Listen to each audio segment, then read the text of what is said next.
everyone, welcome back to another grammar lesson. Today we're going to be covering register. So make sure to stay tuned with us. Okay, so before we start, like always, we'll just introduce ourselves. Okay, hi, I'm Eileen and I'm going to be going into 9th grade this year. My name is Dasang and I'll be going into 11th grade. I'm Grant and I'm going into 9th grade. Okay, so like Eileen discussed, we will be delving into the deep world of register.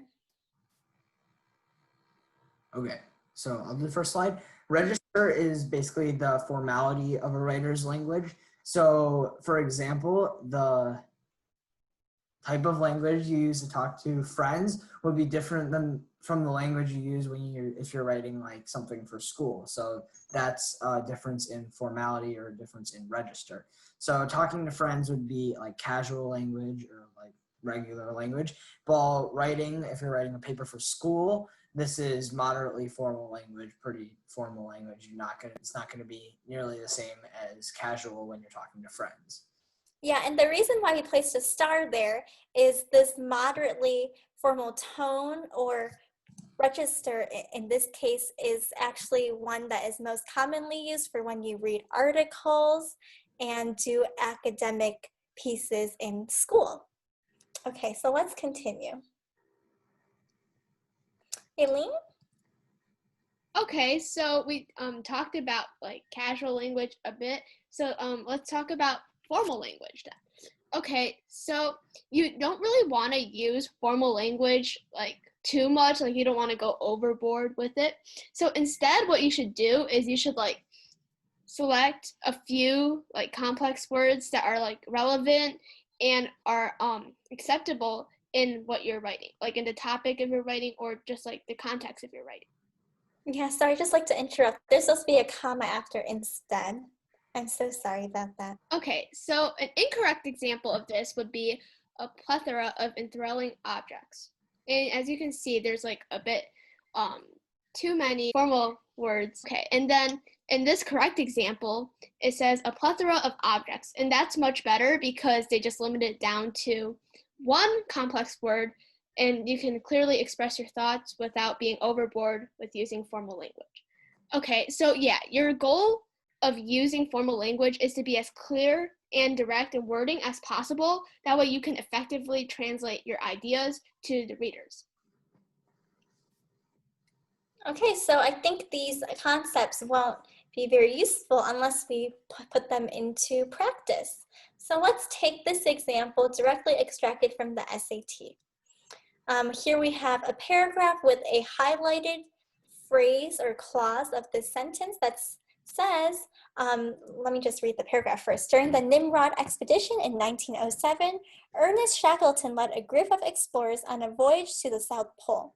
Shackleton and the members of his party endured a great number of hardships, but when they finally arrived, they saw some really great things. So right off the bat, we can tell that this passage is written in a moderately formal tone. Does this highlighted portion fit that part? Well, let's see. Here are your choices. So let's start with no change. If we kept this phrase the way it was, they saw some really great things. Well, don't you think it sounds a bit too colloquial compared to the rest of the paragraph? So in other words, it might be deemed too casual. It doesn't really fit with the tone for the rest of this response or this essay if you look at it in the big picture. So let's, similarly in D, it says, but when they finally arrived, we replaced this phrase with, they noticed a pretty interesting arrangement. Well, I would argue that pretty interesting sounds rather colloquial, very casual, like you're talking to a friend. So maybe that one's too casual as well. Now we're left with B and C. Let's start with B. This one, just from these two words, very captivating, and these visuals, well, this may be a bit too convoluted, a bit too complex, so it will sound too formal.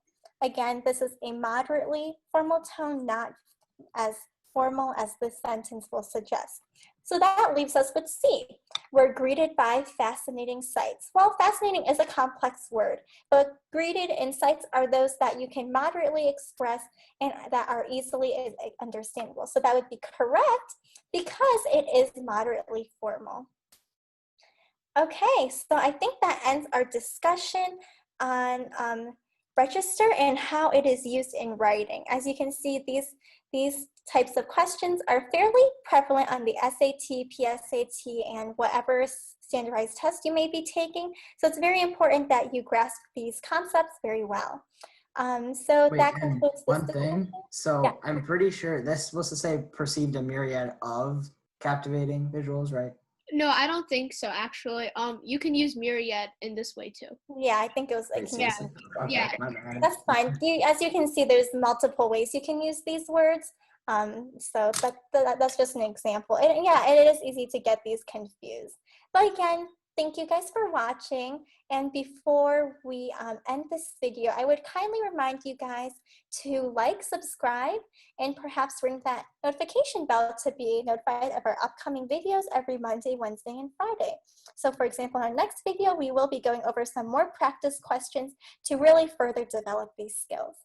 So again, thank you guys for watching, and we'll see y'all next time. Bye. Bye.